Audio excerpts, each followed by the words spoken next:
This week on The Grid, we're joined by the godfather of photography himself, Rick Sammon, talking about photography myths. And later on the show, we'll have wildlife photographer Freeman on here joining us to talk about our new book, Endangered Beauty. And it all starts right now. The Grid is brought to you by Tamron. Check out their 28 to 75 millimeter f2.8 lens. It's for Sony full frame mirrorless. It's awesome. Go to tamron-usa.com. And ProPhoto, the light shaping company. Check out the ProPhoto B1X. Power in all the right places. Go to prophoto.com/US. And Platypod, the tripod alternative that is changing the world. Everybody has a Platypod. You should too. Go to platypod.com.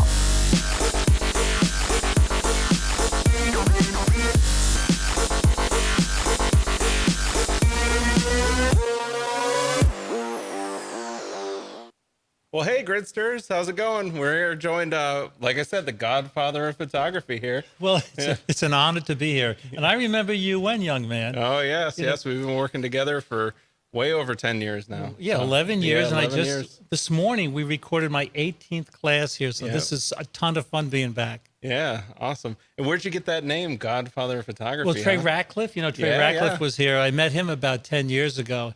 And when he said, it's an honor to meet the godfather of photography because he's, I'm old enough to be his godfather, I guess, there you right? Go. There you go. But I do like helping people, and I think that had something to do with it. Well, cool. So we're going to be talking about today, like we said, photography myths. These are myths that we all hear kind of, when we're starting out. And some of us hold on to these myths, and we believe these myths for a long time. It's a mistake. And so these are the things that kind of like, hey, maybe we could kind of rethink this or stuff like that. But hey, before we get to that, I got a big deal alert, right? Okay, let's see. A big deal alert. I saw this last night, and there was a little bit of me that was really sad about this. Yeah, I know. It was a sad moment, but Scott put up on eBay his 200 to 400 f4 with the built-in 1.4 extender. So you can actually see that over on here's his Twitter. It was last night. He posted it, and there's the eBay link. And I went over to the eBay link, and I was kind of crying because I have borrowed this lens a couple times. It's a beauty. And it has got me some amazing shots. It's so sharp, right? So sharp. It's a little heavy. It is, but it's all worth it. I mean, and it just comes down to, I know Scott, he's not shooting sports as much, like I said, I mean, the best image, or at least this last year that I've borrowed this lens a couple times, and one of the images came from that lens. It was amazing. It's so sharp. Yeah. And having that 1.4 teleconverter where you can just kind of click the button. I know. And it kind of clicks on, clicks off. Without any loss in quality. Oh, man. So anyways, go check it out. It's a great deal. He's giving like $3,000 off. So with the prices, and it's pretty much new. I mean, he doesn't really use it much. He doesn't use it much at all. Plus, it was owned by Scott Kelby. And it was owned by Scott Kelby. So there's a value to that, right? Yeah. So let's jump right into sure. Maybe they start out and jump right in. I think the first one where this kind of came from is if you go to Scott's blog, actually on Monday. So let me go to Scott's blog. And on Monday, he wrote a cool article. Something we've been talking about back and forth for a little while is back here. It was child photographers don't make the shooting at sunrise mistake.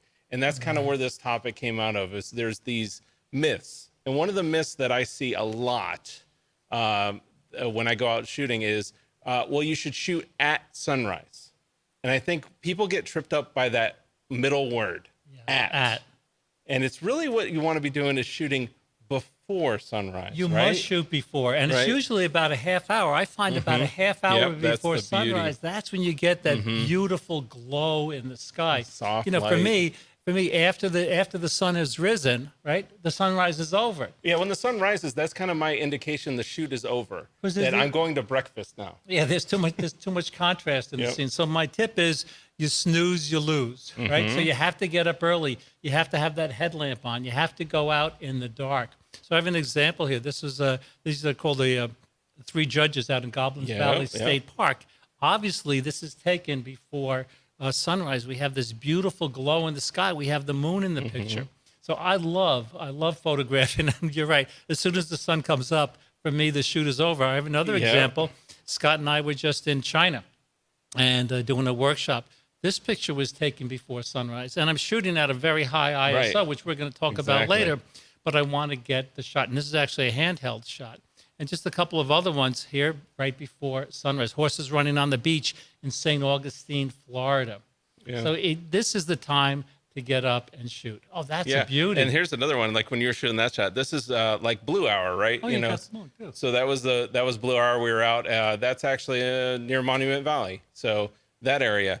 But yeah, I mean, it's like, and that was in the article. So the article on his blog over here, that's what I was out there. We were out in Chicago and we were shooting the bean, and you can see when you're out there by yourself, but then as it gets, this is later. So you can see that's when nobody's there. Right. It's before sunrise. And then a little later, the lights kind of getting bad and you got all these photographers in the shot. So that's really, and then this is what it usually looks like there. Yeah, that's a mob scene. So that's where you want to get out there. You want to do that. Shot the vessel up there. Oh, nobody there. Hudson Yards. That's Hudson a Yards. great shot. And then same thing went down to, this is down in Dumbo, That's the area down there. Shot. And, you got nobody on the streets. And then right as I'm leaving, that's when everybody's showing up. So that's definitely something where you want to make sure that you're there at the right time. Don't be there at sunrise. Right. Be there before sunrise. And give yourself plenty of time, right? You never know what's going to happen. Hey, can you go back to your moonrise shot and or moonset, actually? And if you look at mine, and then we could go to yours, a quick tech tip here is this. Shoot with your highlight alert on and check your histogram, because I noticed in your shot, you have a very crisp moon in there. And same thing with mine. If this had been overexposed, it would have been like a blob in the picture, right? Exactly. So you definitely want to expose for the highlights. Definitely. As always. Cool. All right. So we have a bunch of people joining us from all over the world. We got Lenworth saying hi, Grid Nation. We got Nina saying hi from Pennsylvania. Dalton saying hello. We got Perry from Germany. We got Peter from the Netherlands saying hi. Wow. Todd from Ronaldo Beach. We got N. Robbins Photo saying hi from Asagi, Huntsville. Warren saying Cheeky. hi from La La Land. So we got Jerry saying hi from sunny but cold Washington. So Riverside Ronnie saying hello from California. Jock's Photo saying aloha. And Erik saying hi from New York. And then Cheeky Nando saying hello, Erik. And Rick saying hi from Lisbon. We love Cheeky, right? Yeah, there you go. And then I see there was a comment there that Jason asked, what's the employee discount? So I'll have to text Scott and see, Jason, what your employee discount would be on that lens. So I'll text him. I'm sure he'll get back to us. So, but hey, let's go into the second one that we're talking about. So the second one is if I have a good camera, if I have a good lens, my images will just be sharp. Like that's what's holding back. I just need to have a good camera and a good lens for my images to be sharp. Well, it helps. But the expression is that cameras don't take pictures. People do, right? Yeah. I look at your amazing space shots, right? And they're amazing. It's a subject. So it's a combination of seeing the light, making the right exposure. Here's one of my favorite shots I took in Brazil. Today, it wouldn't be considered, quote, a good camera. This was taken with a 4-megapixel camera. You could see every hair on this Tariana woman's head, right? Every single hair with a 4-megapixel camera. And I've made prints 20 by 24, even bigger than that of this print. Well, and there's definitely a thing also with this, and this is something Scott talks about a lot. And he actually, I wish I had his example, because he actually set up a shot of a flower with no sharpening, right? And with a very expensive camera, and then with sharpening.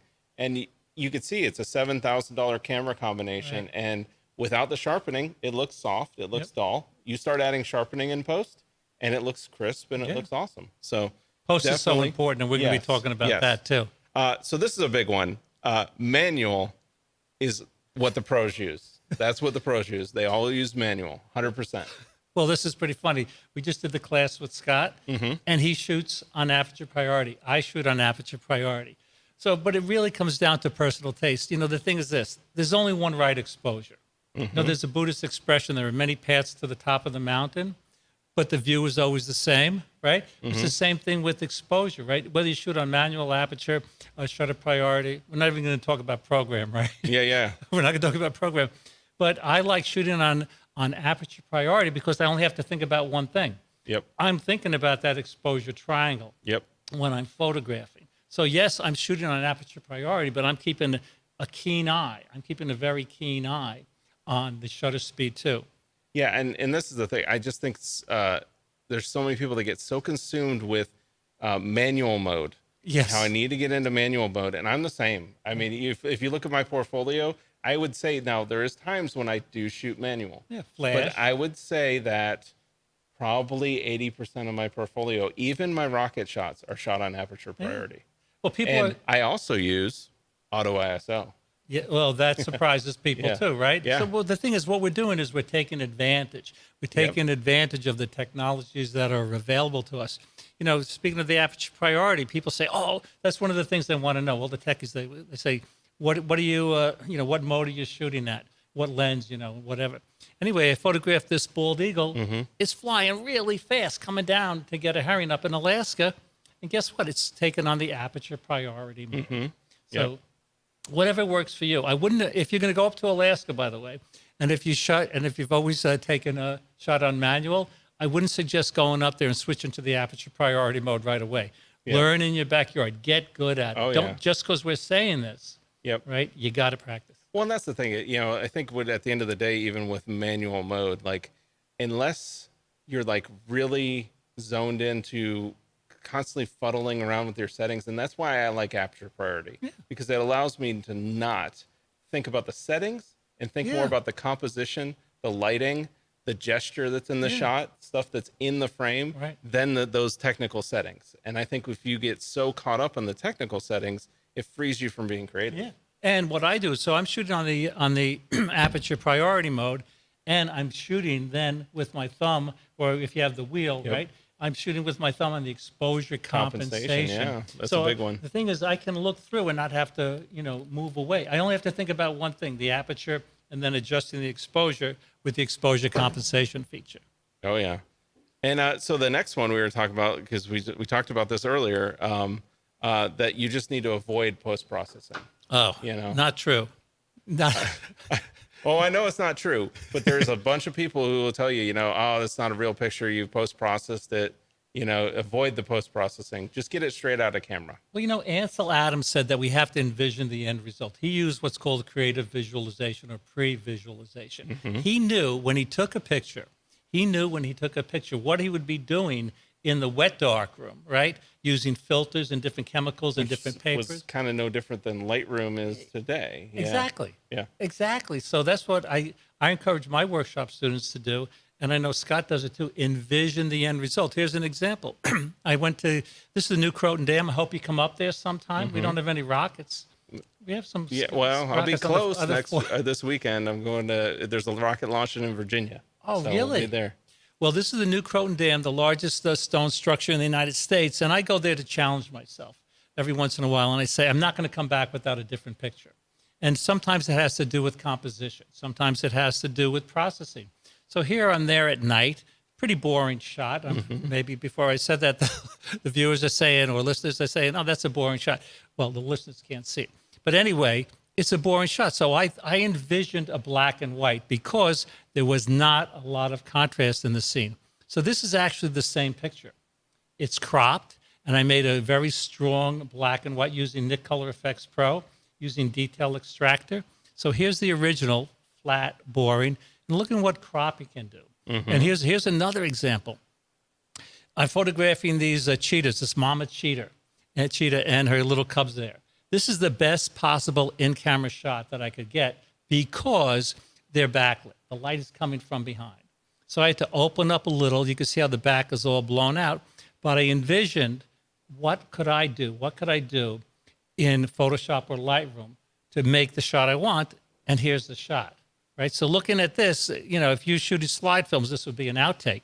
But this end result, so basically, if you look at a scene, you say, what's it lacking? This is lacking contrast, it's lacking detail, it's lacking saturation, and the cropping is bad. However, this is one of my all-time favorite shots taken in Africa. It's the gesture, it's the emotion, it's the way the cute little cubs. And if I didn't think about processing, and you've taken that processing time to kind of focus my eye in certain spots. Yeah. Yeah, absolutely. Absolutely. And cropping, some people, that's another myth. Don't crop your pictures.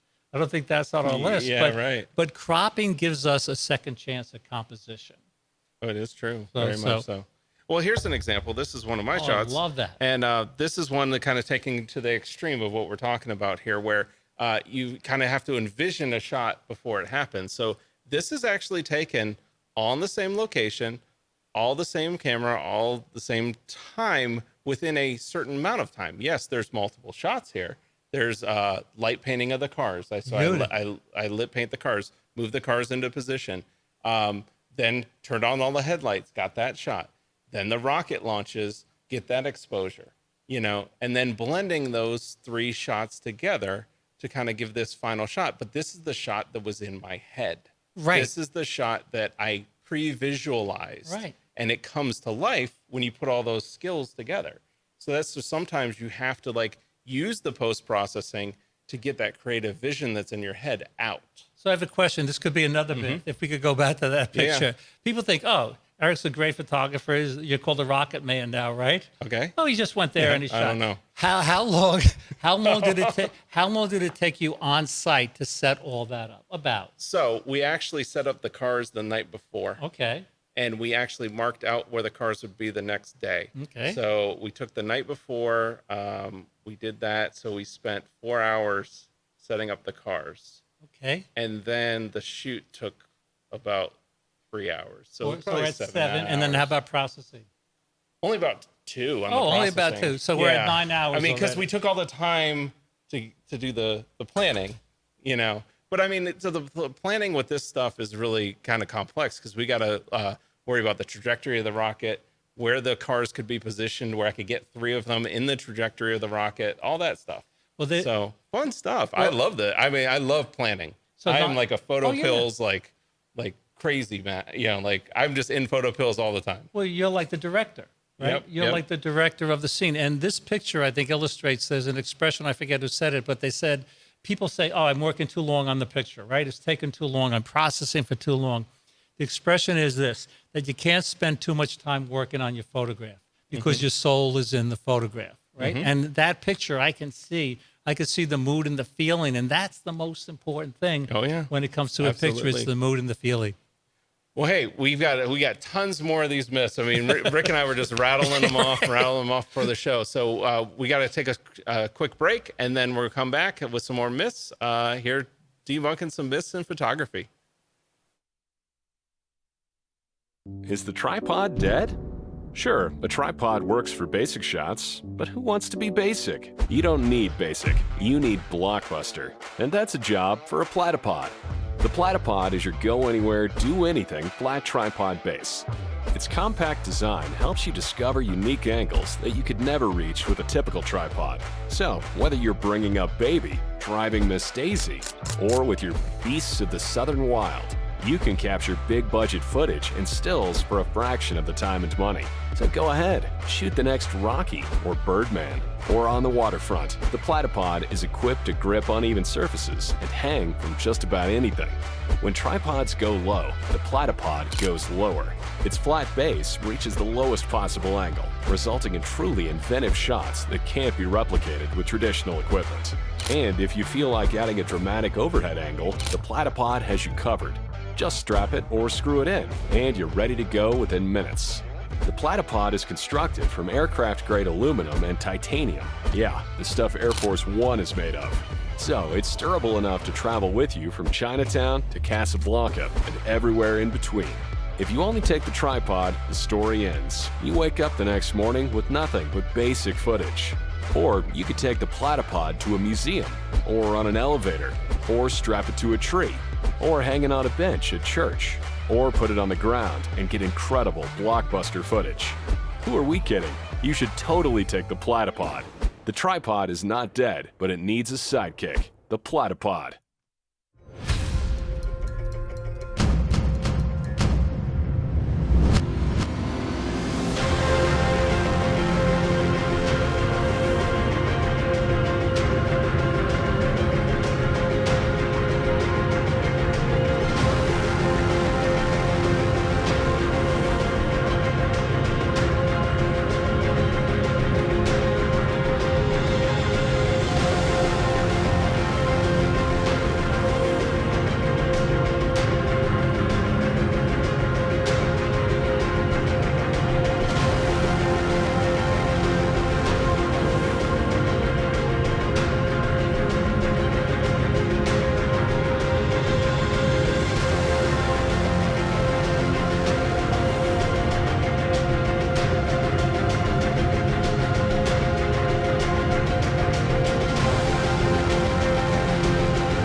This segment of The Grid is brought to you by B&H Photo, the professional source since 1973. All right, we're back, and we're talking about photography myths here. We got the next one on our list, a big one. More megapixels makes a better photo. Not true. It does help, though. The more megapixels you have, it does help if you want to crop in. So, Absolutely. we were talking before we went out about how cropping gives us a second chance at composition, but I also encourage people to look for pictures within pictures. So I took this picture. This is at a high ISO in Mongolia. It was a stage performance. I liked the shot, but being a little tighter becomes a little more intimate. And because you got that resolution. And we have that resolution. In the next shot, I like this, but her hands were just like magical going over this instrument. So because I had a high ISO camera, I was able to go in, get a nice tight shot of the hands. So it's not going to make you a better photographer, give you better pictures. It will help you, though, when you're shooting actually at a higher ISO, which we can talk about, and when you want to crop.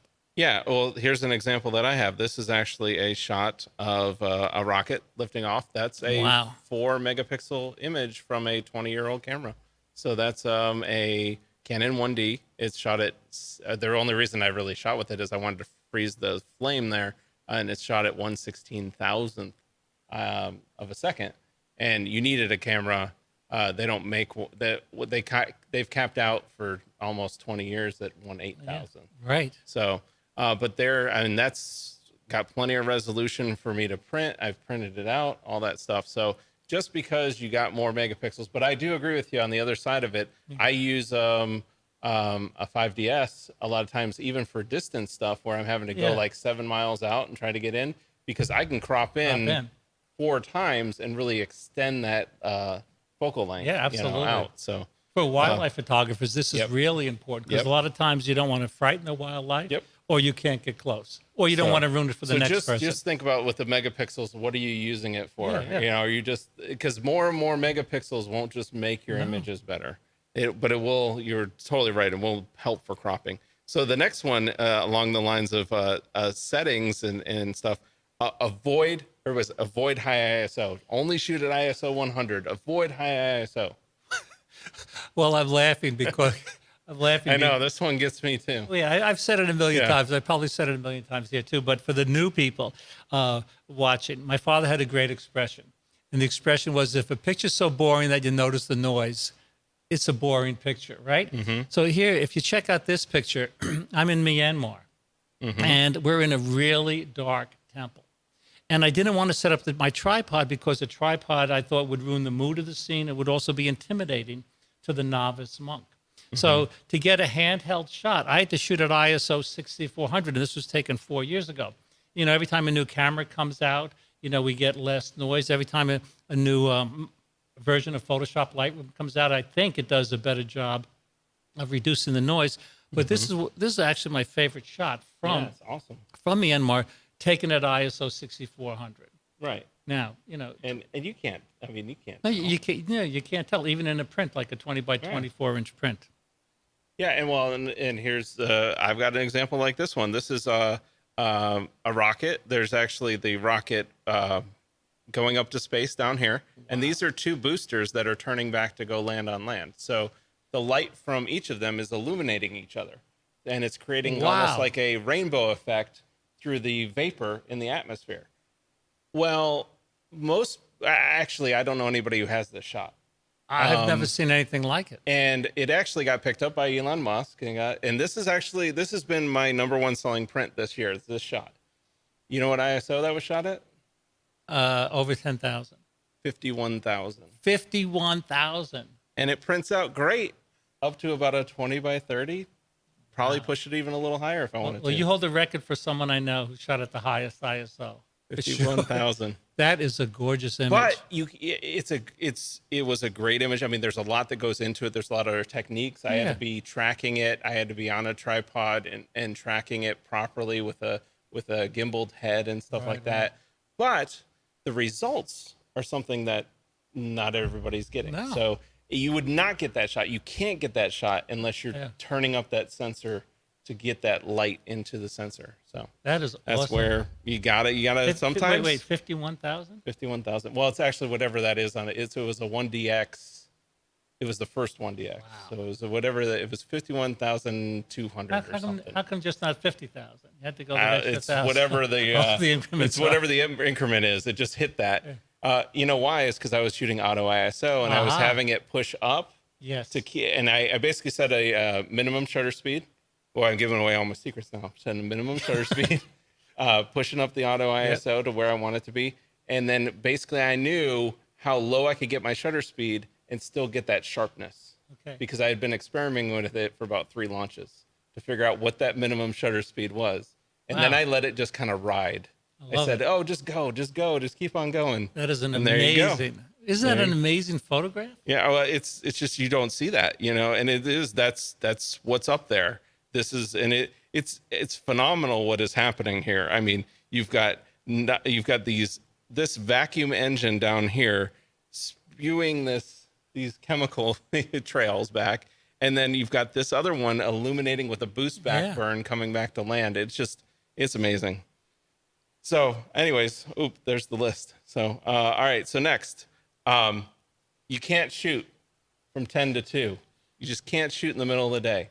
A lot of people say that because you do get the blue hour, right? Yeah, and that's magic hour. The magic hour, you have the golden hour. And With magic hour. during the day at those hours between 10 and 2, you have those harsh shadows. But here, this picture was taken of this elephant in Botswana. This was taken at about 2 o'clock in the afternoon. You could tell by the 2 o'clock shadow. The thing is, it works because the elephant's face is facing the direction of the light. If it had been facing the other way, it would have been in the shadows. So if you watch the light, if you watch the direction of light, here, this rhinoceros, also taken in Botswana, taken at midday, look at the shadow right under his chin. But how many people get a head-on shot of a rhinoceros, right?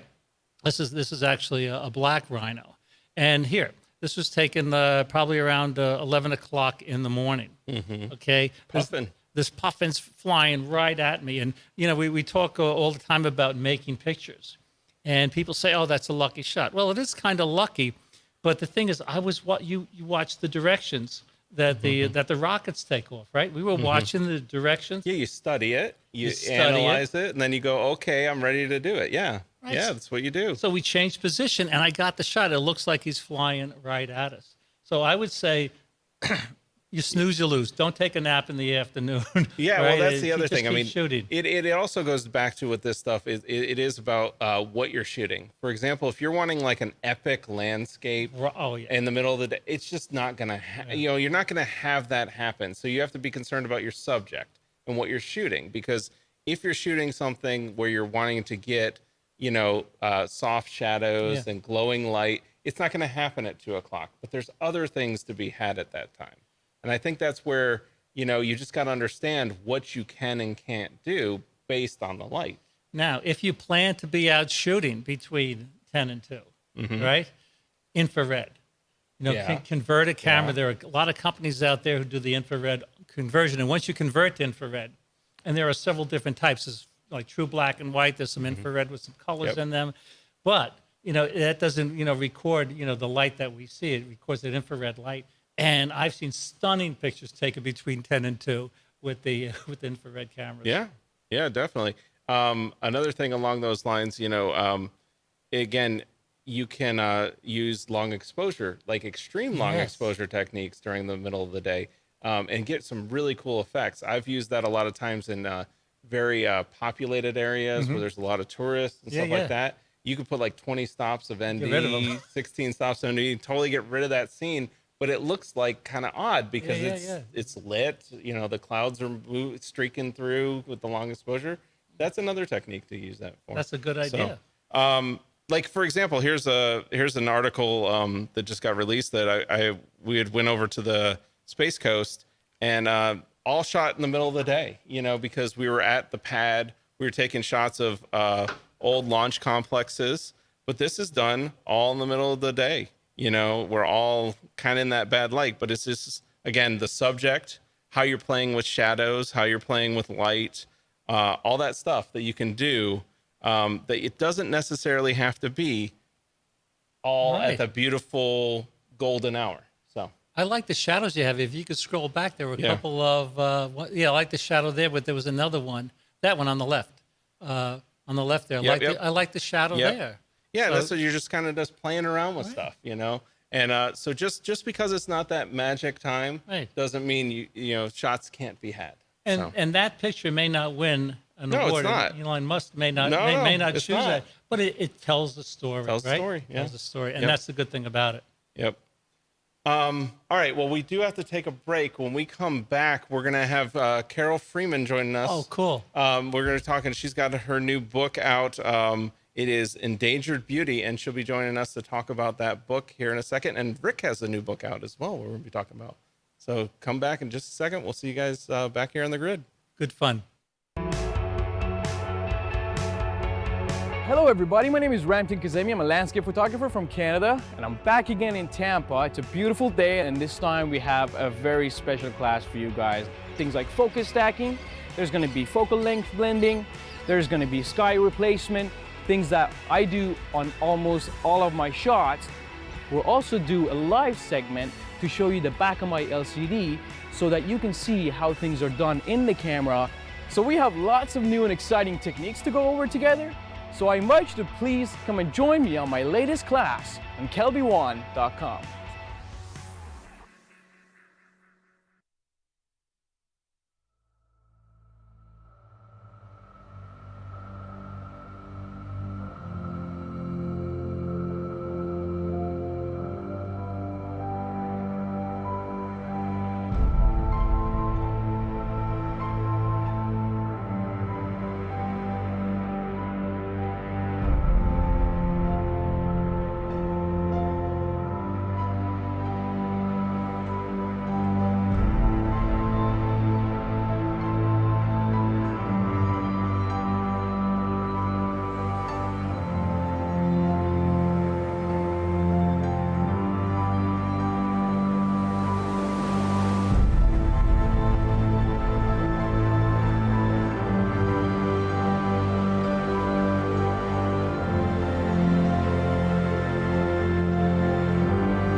This segment of The Grid is brought to you by Canon.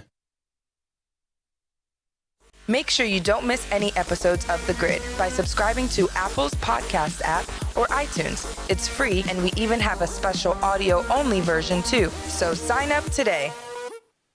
All right, we are back, and we actually had a comment from Carla that said more megapixels makes better pictures. She was saying that myth was created for those to sell hard drives. I love it. Exactly, hard drives, memory cards, all that stuff. I love it. Anyways, but hey, we got a special guest joining us here at the Grid. We got Carol Freeman joining us. Hey, Carol. Hey, Carol. Hi. How's it going? All right. How are you? So you've got a new book out, right? And Correct. What's this book about? Well, for the last 20 years, I've been photographing all the threatened and endangered species in Illinois. Oh, cool. So, so this has been a 20 years in the making kind of thing. So Exactly. what is, what's kind of what's your style of photography? What do you do? Well, all kinds of nature photography. I'm one of those people, I'm a handheld person, so I break that myth that you have to use a tripod when you're nature photographer. Yeah. And I'll shoot, all times of the day as well. Because to find these endangered species, I teamed up with some amazing naturalists, and sometimes they were only available at 8, 9, 10 o'clock to take me out to show me these species. So Right. The pictures in the book are, I had one shot. I couldn't plan. I couldn't predict the light. I couldn't pick the day. I couldn't pick the weather, the wind, nothing. So these shots, the majority of them are just really one opportunity. Occasionally, I could go back and reshoot on a better day, better light, if I could find the species again. But for the majority of it, it was just make the best of what I had. So I learned a lot along the way. How many endangered species are there in Illinois?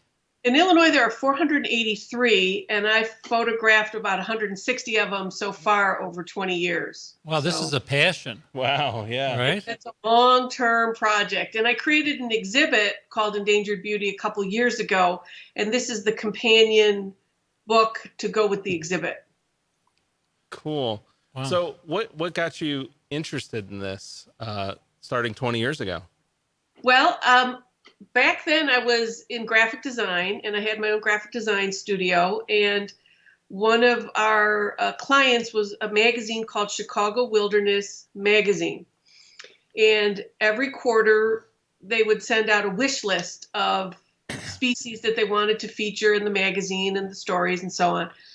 And there were always endangered species that they were looking for. And I was the person that had to go through the slides to help pick the pictures for the magazine. And the pictures that we were getting of endangered species, if any, were pretty, average. They were just basic scientific documentation of the species. And I thought, well, I think I can do better. So yeah, your pictures have an artistic touch to them for sure. Thank you. Right? Yeah, definitely. Yeah, and I think that's what's so unique about it is, and I think you hit kind of the nail on the head there with a lot of wildlife photography does kind of go in that path of being very scientific. Yeah. Of course, you could say that about a lot of photography, that we go to the scientific, or maybe we could even call those snapshots, Right. where they're just like, I am documenting the fact that this animal is still here. Right. But not putting them, I think where it becomes a photograph is putting them in their best light. And I think that's what you're kind of doing with those pictures, is putting them in their best light, kind of showcasing the animal, right? Now, do you talk about in the book what people can do to help protect these endangered species? Yep. There's a chapter in there, Helping Hands, that talks about the people who are doing the work, and then how people can get involved and join in and do citizen science and help track and monitor all different kinds of species in the area. That hummingbird picture that we just saw was amazing. Yeah, that is amazing. an amazing picture. Do you want to just talk a little bit about the technique there? Well, again, handheld, even the big lens I hand hold. This was probably my 80 to 400 Nikon lens, so it's not that big. And it was fairly early in the morning, so the flowers still had a little bit of dew on it. And, I do believe everything is better with dew. So, that, Oh, yeah. and the hummingbird just sort of flew by. And like you were saying, I had the light in the right direction and lit up all the feathers and got the shot. So There you go. I love it. I love the crop on it too, right? Yep. We were talking before about how important cropping is, that it gives you a second chance at composition. You're doing amazing work out there. Thank you. Very good. So, we've been talking about myths, and we've been talking about general photography myths. Do you have any myths? You talked about one when you first came up, but any more myths about, photography, or especially with wildlife photography? Are there any myths out there that we kind of need to debunk? Well, one of the things that I love actually is overcast days, because that really allows me to go out and photograph all day. You've got a big light box in the sky, and I love that one. you can get any direction that you want. You don't have to worry about the shadows or anything. And some of the best shots are definitely on overcast days. And then I get out just after sunrise. for the dew shots because I need the little bit of sparkle from the sun to give those dewdrops that little extra bit of shimmer. Right. Now I can see from your pictures that you have a connection, whether it's a connection with a rocket or a person or whatever. Yep. You've established this connection, and I think one thing that some wildlife photographers starting out don't realize is the importance of understanding the behavior of the subject, right? If you this beautiful picture of the frog, when the frog's going to come up, going to come down. So understanding that behavior is so important. It will definitely help you get better shots. Well, absolutely. I have what I call sort of a Zen philosophy, and you have to really become part of the landscape and become a rock, is what I say when I'm teaching classes. I just tell people, just go and sit, calm your energy, turn off your phone. You have nowhere to go. There's no place better. It's not the birds aren't better someplace else. The flowers aren't better someplace else. Pick your spot and be there, and the pictures will come to you. So, and so much agree with knowing your subject. For the dragonfly shot that you just showed, I just sat and watched the dragonfly. It would fly away and come back, and fly away and come back. And I could position myself with a pretty color in the background, and I just waited for the dragonfly to come back. I mean, it took a while. Sometimes these pictures take a half hour to an hour for the wildlife to accept me, but then I can get these kinds of shots. Well, patience pays. Yeah, absolutely. There's the salmonism right there. There'd be a patience pays. Now I'm looking at you with the butterfly on your hat and the butterfly on your shirt, right? And this really applies to photographing butterflies. If you're going to run after a butterfly and try to get a photograph, you're never going to get it. It's not going to happen. My wife and I, we have we have 3 butterfly bushes in the backyard. And if you just stand there, then the butterflies will get accustomed to you being there, and they'll land. You go after them, forget it. Yeah. Right? You can't chase birds. That's what I keep saying. And everybody makes that mistake. They want to get closer to the bird, but the trick is to let the bird come closer to you. So you can't chase birds for sure. Can you tell us about the cover shot? Yeah. The owl on the cover of the Endangered Beauty. Yeah. It's looking. Yeah. Oh, that's. So tell us a little bit about how you got that shot and the beautiful light in its eyes. Well, this actually is a rehabbed bird that was at a rehabber's a facility while it was healing, and she was nice enough to allow me to photograph this basically wild bird while it was healing, and we just took it out into the wild, and she had it on a little tether, but it was very skittish. It was, as if it were a wild bird. And I stood way back with my camera and just let the bird settle. We sat there for about a half an hour until the bird was completely calm, de-stressed. And that's the main thing for me is I never, ever want to stress out the wildlife. Even if it's a controlled shoot, the animals are still so aware of the energy and what's going on, and we're doing something different. And it's always the welfare of the animal, welfare of the plant, welfare of the habitat always comes first. And that's one of the reasons I actually don't bring a tripod with me wherever I go, because that's just one more thing that can dig a hole, disrupt the wildlife, hurt the landscape. And we were in the shade for this shot to give the bird the best ability to just calm down and settle down. And then it walked out onto a log and sat there. So so this one for the cover was a little bit of one of the few occasions that I had a controlled situation. Well, summing up. Go ahead. Yeah, sorry. Summing up what you said is a couple of things. Respect the subject, whether it's the animal or the environment.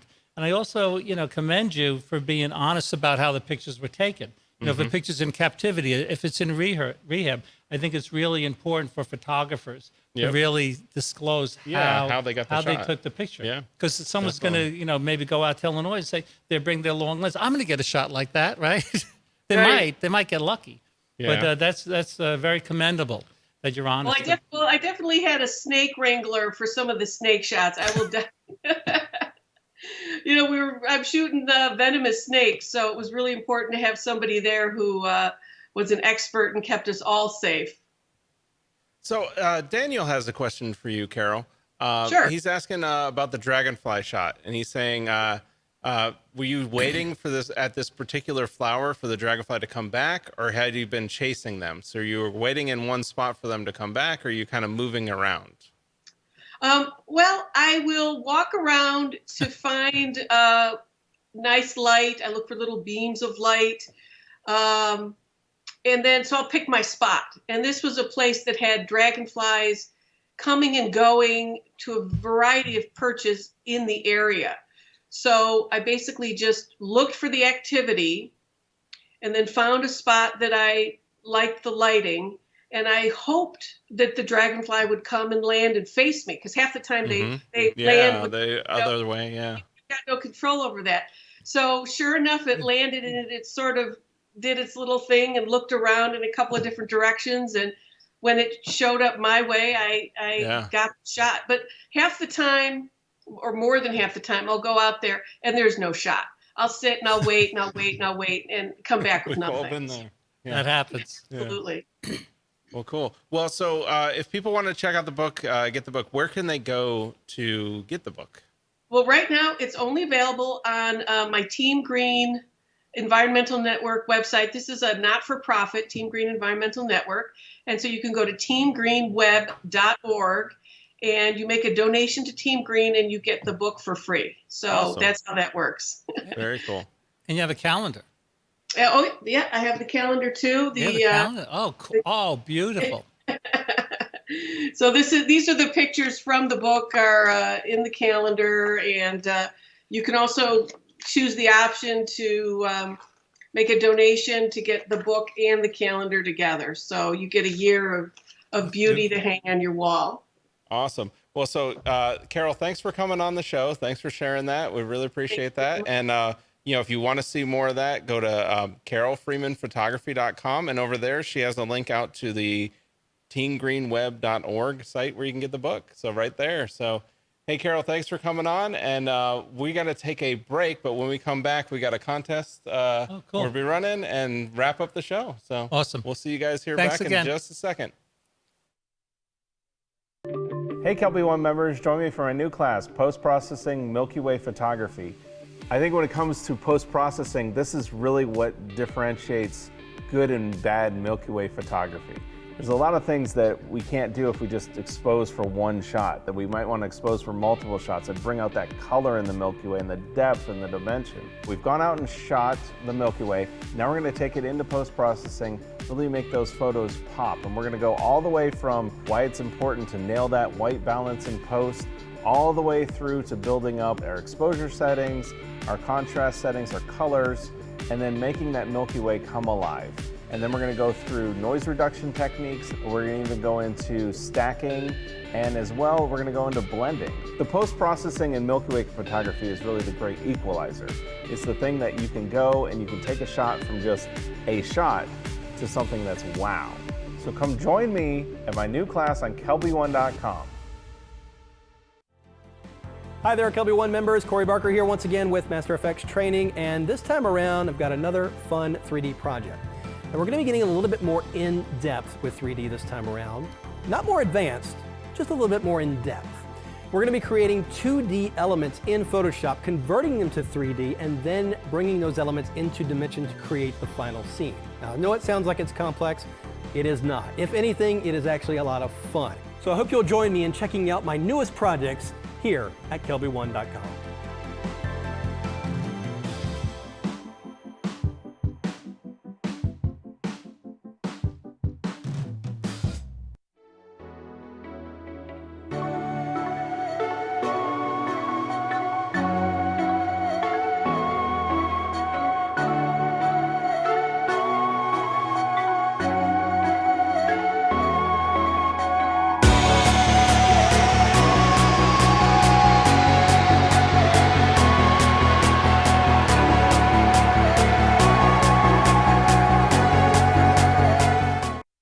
This segment of The Grid is brought to you by Platypod, the world's most compact tripod base. No, we All didn't. right, we are back, and we just thank Carol for coming on the show, sharing that. That was really cool. Love the Oh, she's awesome. dragonfly and her passion for that. Yep. And Well, and that's so key right there. Like, and I think with whatever you shoot, I definitely agree 100% is knowing your subject and studying your subject. I mean, just knowing. I know it's stupid. Like, for example, I'm going to shoot a rocket this weekend, and it does a certain roll program that kind of pushes it away from the pad when it takes off. And you have to know this if you're framing up the shot. Of course. Because as the thing's going to move, it's going to roll away from the pad. It's just what it's going to do. And I think knowing those things about the subject is really cool. And I think you have to love the subject. Not romantically. You're looking at the rocket. You say, I would love to get a shot of that, right? Yeah. Or I'd love to get a shot of the butterfly, or I'd love to get a shot of an elephant or whatever. So what we have to do, I think, we become good. We have to realize what we love, right? And then photograph it. Like I was on the podcast and I said, I don't think I could take a good picture of a bulldozer, right? Because I don't like bulldozers. Of course, someone sends me a link to the best bulldozer pictures I've ever seen on the planet because she loves loves bulldozers, gets right? paid a lot of money too. For doing it. But still, I mean, I remember seeing Tim Wallace showed some shots of wood chippers. And I was like, oh my gosh, I want to buy one of those wood chippers. It makes it just look so good. They should have hired him for Fargo. Yeah, exactly. Exactly. Well, so we're talking, we got a couple more myths, but before we get to the myths, I did want to talk about, you have a book out. You've got a new book out, right? In my 40th book, it's called Phototherapy and Motivation and Wisdom. What's interesting about it is it's 35,000 words. I thought I was going to stop at 20,000, but I couldn't because I love doing it, right? And there's no photographs in it. There are absolutely, except for the front cover and the back cover. And what I wanted to do is I wanted to really point out that, a new camera, right? A new lens, a new tripod, they can help you make better pictures, but it may not make you a better photographer. And to become a good photographer, we have to have, these are just some of the things I talk about in there. I talk about emotional intelligence for photographers. And part of that is having situational awareness. In other words, being aware of everything that's going on around us. So having emotional intelligence, being aware of what's going on around us. Yeah, and you talk about learning is healthy. Well, learning is health. My father was 92. I was showing him the clone stamp tool. And that's the Buddhist expression. It's not my expression. I have a lot of quotes in there. But this is how we stay young. This is how we stay fresh, always by learning. And in this book, I talk about this book by Anne Lamott. And the book is called Bird by Bird. And it's a book on writing, and it's also a book on life. And what she talks about in there is that we have to learn things, little by little. A story from the book is that this is before computers. She and her brother are at the kitchen table, and the brother's doing a report on North American birds on index cards with stick glue and writing stuff down with the pencil, again, before computers. And the son is freaking out. So he looks up to his dad, his hero, and says, Dad, how am I going to do it? And the dad looks down and says, it's easy. Just do it bird by bird. So in Photoshop, I was looking at, in your latest class, some of your Photoshop enhancements. If you try to learn curves, levels, blending modes, all this stuff all at one time, it's never going to happen. It's too daunting. So do it one by one. So this book is really, I think, my intention was to help people become better, healthier, and happier photographers. Well, that's awesome. And I mean, it's one of those, even looking at your chapters that you have, it seems like it's like one of those where you're zoning into a lot of these, as I like to call them, Sammonisms, where you're kind of going into these philosophical topics of photography, kind of breaking it down chapter by chapter. Well, one of the chapters here, and I actually had to make a printout of the list because it took so long to start. I was going to end at 12 chapters, but it's 22. I talk about, light therapy. And color therapy and how we see different colors and why we photograph different colors. And I talk about the difference between looking and seeing. Like in music, there's a big difference between hearing and listening. You're a musician, right? Yeah, and the same thing you could be driving around in your car and you could be listening. You might not be hearing. So this is why everyone should be so happy watching this who's a photographer, because they look. And they just don't see. So I talk about that process and how very, very different that is. Yeah, it's very different. It's your photography goes to another level when you start seeing photographically. Yeah, you see the light, you see the shadows, you see the composition, you see true. As Jay Maisel talks about, the gesture. Gesture. Right? We want to light, capture gesture, color. Yeah. Those are like infused in my brain when I'm walking around. Like, okay, where's the light? Where's the gesture? Where's the color? Did you see Jay Myself, the movie yet? No, I have not. Oh, it's amazing. I need to. Jay Myself, Jay Maisel, and Stephen Wilkes did a documentary on him. Yeah, it looks awesome. I just haven't seen it yet, but I need to. Yeah. Maybe let's hit up. We got a couple more minutes here. Let's hit up a couple other topics. But actually, Pat had a comment of great book, Rick. I'm on chapter 13, and I love it. Well, thank you so much, Pat. That means a lot. Chapter 13 is Steal Like an Artist. And in Steal Like an Artist, the author starts out with a quote by Salvador Dali. And the quote is, "Those who do not want to imitate anything produce nothing." So it sounds funny, but this is a great way to learn, right? You just did it with your awesome rocket photography. My guess is, Erik, you looked at some other. You get inspiration from other places. That's what happens. And it's not even, doesn't necessarily sometimes have to be another rocket photo. Right. It could be a photo, one of your photos that, you've got a sun rising over a tree. And I go, well, I wonder if I could make a sun rise over a rocket. Yeah. I wonder if I could do that. So, I mean, it's definitely one where, very transferable. That's what I love about Kelpie One. Shameless plug. But I love that I can watch all these different genres of photography and all these different people and then kind of fuse that together, because you're stealing things. I mean, we use the word stealing. You're stealing a little bit from here, you're stealing a little bit from here, and you're pulling it together to make an image. Yeah. And that's what you do. And when you're making that image, this is another chapter. Actually, this is chapter 8, chapter 6, creating your own reality. And what I talk about there is, yes, we can create our own reality in our lives. Dr. Wayne Dyer was really big on that. Mm-hmm. And what he talks about is that we have to be aware of what's going on around us, and we can indeed create our own reality. But the magical thing is, more so than ever now, with Photoshop, Lightroom, and all the plugins, right? We can create our own reality in a photograph, like the cover of the book here, right? Yep. This is not reality. It was a horizontal shot of a sunrise in Tanzania, and I used the magical mirror effect in Photoshop, right? And I darkened it. So actually, last night I think someone was saying, no, I think it was Christina was saying this was the perfect cover for the book. Yeah, but it is a great cover for the book. But it's a Photoshop creation. I created my own reality. Yeah, which is totally fine. It's fine, awesome. Right? Yeah, it's awesome that we live in an age where we can do that. Yeah. Well, purists, would be against that, right? Oh, they totally would. But the purists are slowly but surely getting overrun by the surrealists. Well, my main thing when it comes to the purists, I say, you know what? Never take a picture in black and white.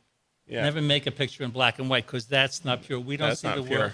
Right. There you go. That's a good point. Never use a fisheye lens. Never use a telephoto lens. We don't see the world like that. I mean, that's where there is gray to everything. Right. Let's be honest.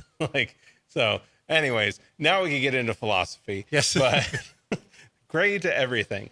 But anyways, we actually, we came up with all these. We only got about halfway through the risks. So I have to come back. You're gonna have to come back. I'll come we're back. Gonna have you back on. Yeah. So we'll do my 19th class in the morning, and then we're gonna have to do this. It was a great idea you had there. Yeah. So we have to wrap up the show. But where else can they? Obviously, they can see at Kelpie One. You've got 18 classes, or soon to have 18 classes, but where else can they check you out? Just ricksammon.com on Facebook and Twitter. I'm all over the place. And the book, they can find it at Amazon? On Amazon.com. And we could give them away if you want to. Oh, yeah, let's give 2 of them away. Let's give 2 signed. of them away. You know what? This signed. We got a computer problem over here, but we will figure out. Oh, we're back. Okay. We're going to give 2 of these away. So anybody who wants the book, leave a comment about wanting the book, and we will, we'll extend the show a couple minutes, and anybody who wants the book will enter, and then Christina will pick out a name to win. Well, also, you know what? While we're doing it, let's give away a Platypod. And because we're feeling generous, let's give away Scott's new Elements book. So we're going to give away 2 of Rick's books, right? Yeah. And these are signed books, right? Well, it's signed, so it's worth more when I'm dead. Look at that, signed right there. I'm not lying. It's a signed book by Rick Sammon right there. Boom. There you go. Signed book. So we'll give away 2 of those. We'll give a Play with Platypod, and we'll give away a Photoshop Elements 2020 book, which, I don't know if have you seen the colorized photo feature inside of Elements? No. I mean, if you have an old black and white photo that you want to colorize, I saw it because Scott showed it to me, and I was like, why is this not in Photoshop? It is so good. It's scary. It is scary. My mother used to with pencils colorize the black and white. That's amazing. I have to check that out. Boom. This is why I love coming down here. I learned so much. You got to check it out. But we're going to give these away, and I think I'm actually going to just be told who wins. So we got Alex Phillip is winning. Great. Rick's book. So Alex, contact us in the chat. Christina will get you set up. And then Gary Gable is also winning one of Rick's books. Awesome. Enjoy. And then who won the Platypod? We're having Rick Greeley. Rick Greeley won the Platypod. I thought it was going to be Rick Sammon. And then, Rick Sammon's going to win this Photoshop Elements 2020 book because he wants to figure out how to do that colorized photo. Who wins the Elements 2020?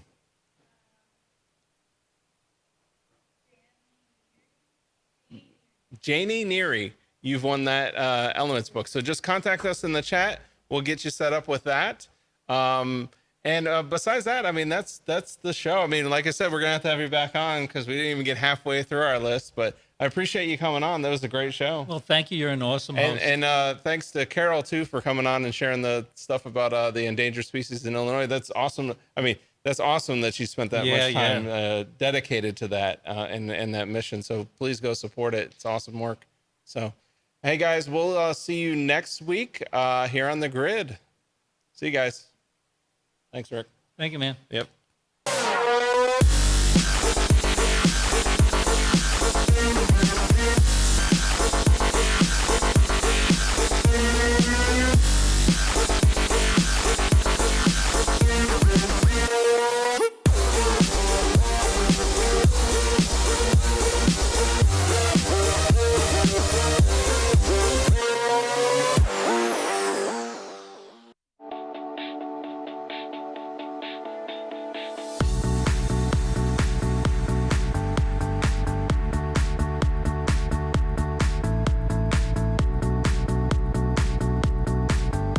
When you need a tripod that is compact,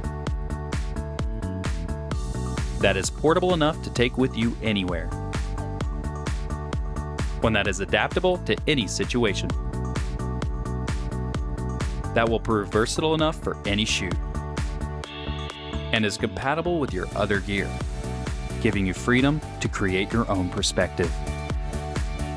Look no further. Platypod Ultra does it all. Visit platypod.com for more info.